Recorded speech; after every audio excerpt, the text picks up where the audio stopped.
Sky's looking pretty grey this arvo. Just got back from a ride, pretty much riding this back to back with a mate riding my Triumph Thruxton 1200R.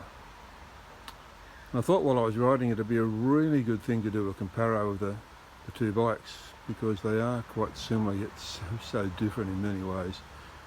This is the, well, it started out life as an Interceptor. You can see the tank, but gradually I've fitted bits onto it from the Continental GT. For example, the rear sets. Shocks, I've got a YSS, both front and rear. Look, they're on the cheaper end.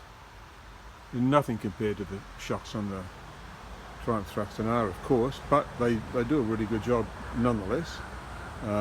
Just got to be, it's like the whole bike, it's just awesome in what it does. I've replaced a few little bits and pieces. The header pipes are Verix from Tasmania. Those little heel plates I just made myself. Oh, while we're on the heel plates, during lockdown I made up a whole lot of little collars to go around the all the screws, that sort of thing, and down there, that sort of thing. The shocks, the silencers are SNS.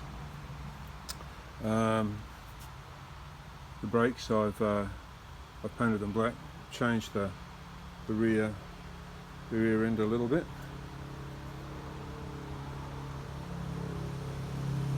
And levers, mirrors and such. It's basically now a street fighter, but this is not what makes this bike a little bit different. This one has an 865 kit in it with the high compression pistons and high lift cam and the Powertronics controller. Work was done by Revelry Cycles down in Sydney, way down there, and took a little bit of fiddling to get it right. The electrics was a little bit wonky, but it came down to air stuff, and I was able to sort that with some help of Revelry, and especially the guys down at Western's Motorcycles. It's made a great bike, even greater. I mean, if you were to say how is it different?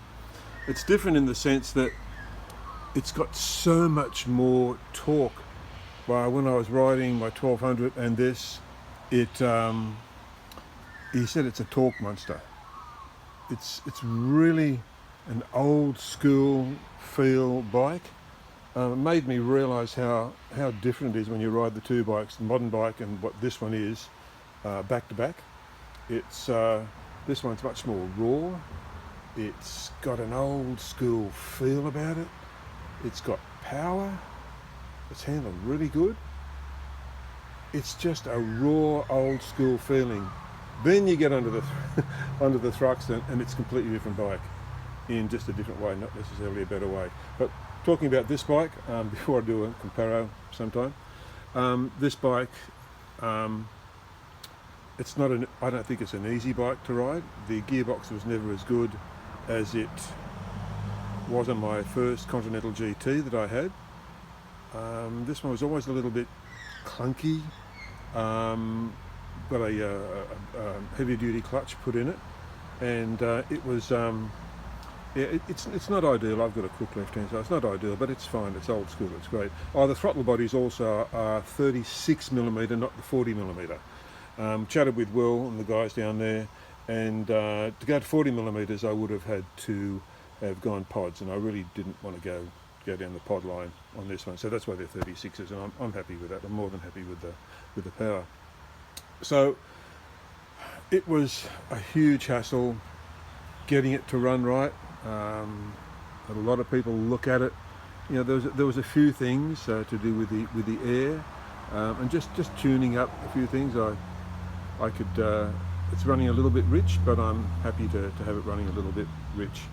A lot of headaches. Would I do it again? With what I've got now, yeah. With what I had before we got it set correct, I'd have to think about it. But it does make a very rideable bike into a bike with attitude. It's just got attitude, this little thing. Oh, what I noticed, you don't notice it when you're riding it, of course, but how narrow that rear wheel is, and with the pipes, and it just looks so old school compared to the back end of a modern sports bike. So I really like the cafe racer type bike.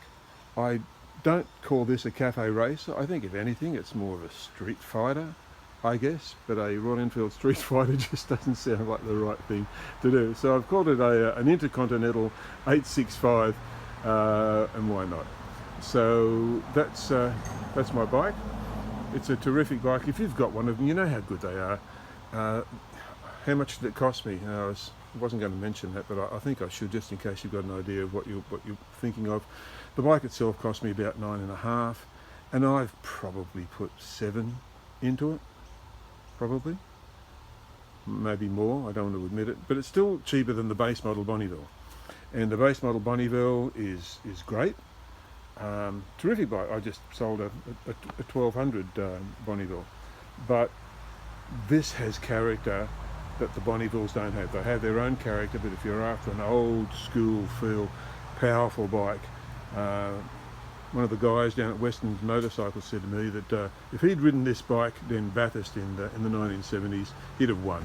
So that's pretty good. So it goes great for a 1970s motorbike. Anyhow, I hope that's helped you, and I'll see if I can do a direct comparo and talk about two bikes together next time. So take care. See ya.